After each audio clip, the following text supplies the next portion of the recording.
December 1989. A bitter winter, thick with the tension of a nation on the edge of rebellion. Romania had suffered under the brutal regime of Nicolae Ceaușescu for 24 long years, a reign built on fear, poverty, and oppression. But that winter, something was different. The people were no longer afraid. Whispers of defiance turned into shouts of revolution. This is the story of how a dictator, once untouchable, was overthrown in mere days. His panic, his desperate escape, the rushed trial, and his execution upon Christmas Day, a moment that would forever change the course of history. Welcome to Chronicle Pulse. I'm Paul, and if you're passionate about untold stories, gripping moments in history, and the events shaping our world, then you're in the right place. Hit that subscribe button and join our growing community as we uncover history one pulse at a time. Now settle in, because this is the story of Nicolae Ceaușescu's final days, the Christmas Revolution that rewrote Romania's destiny. Nicolae Ceaușescu came to power in 1965, ruling as Romania's supreme leader under the communist regime. In the early years, some believed he was different from his predecessors, more independent, more focused on nationalism than Soviet control. But that illusion didn't last long. By the 1970s, Ceaușescu had transformed Romania into a dictatorship, where opposition was crushed, voices were silenced, and even thinking differently was dangerous. His Securitate, the feared secret police, was everywhere, listening, watching, ensuring no one dared speak against the government. What made his rule? Even worse was the economic disaster he unleashed on the country.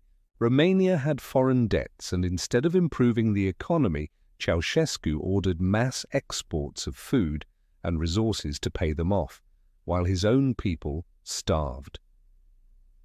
For years, Romanians lined up for hours, sometimes days, just for bread, milk, or sugar. The government controlled everything, rationing electricity, heat, and supplies. Romania had become a nation of suffering, surviving in darkness and fear. Yet Ceaușescu thrived. He built palaces, gold, marble, lavish rooms that few would ever see.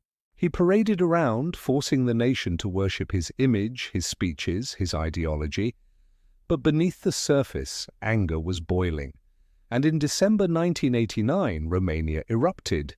The revolution began in Timișoara, a western city where protests first broke out. What started as small demonstrations quickly escalated when thousands of citizens stood together against the dictatorship. Ceaușescu ordered the military to open fire. Blood spilled onto the streets. Innocent people fell, shot by soldiers, ordered to kill. But this time, something changed. Some soldiers refused to fire. Others joined the protesters. The military, Ceaușescu's greatest weapon, was cracking. Words spread like wildfire. By the time news reached Bucharest, the people knew it was time. On December 21st, Nicolae Ceaușescu stood on the balcony of the Central Committee building, expecting cheers. Every speech before had been met with loyal applause, but this time the crowd did not cheer. Instead, they booed. It was live on television. Millions of Romanians watching from their televisions saw the moment the dictator lost control. He raised his hand to calm them, but it was too late. Then, chants began. Down with Ceaușescu! For the first time in his rule, his voice wavered. Panic flickered in his eyes. He tried to promise money, reforms, stability, but the people weren't listening anymore. The spell had broken. By December 22nd, revolution took Bucharest. Protesters flooded the streets. The army turned against him. Ceaușescu fled. A helicopter lifted off, carrying him and his wife Elena into the skies, but Romania was no longer his kingdom. His most loyal guards abandoned him. His empire was gone. He landed in a countryside village begging for help, but there was none left for a fallen dictator. The military tracked him, hunted him down.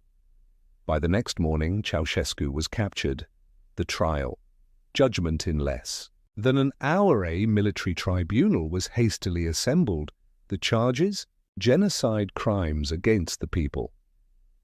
Destruction of the economy. Ceaușescu sat rigid, defiant, insisting he was still Romania's rightful leader. Elena screamed in protest, but the decision had already been made. The verdict? Death? It was December 25, 1989. The dictator stood in a cold courtyard. Soldiers lined up, rifles raised. Elena begged. Ceaușescu refused a blindfold, muttering, "We were betrayed." A shout, gunfire. Romania was free. That Christmas night, the streets of Bucharest erupted. People laughed, cried, and embraced. The reign of terror had ended, a nation reborn. That was the Christmas that changed everything. Romania took back its future, and one of the most infamous dictatorships of the 20th century ended in seconds. If you found this story compelling, don't forget to like, share, and subscribe. Join our Chronicle Pulse family, where we bring history to life one pulse at a time. See you in the next story.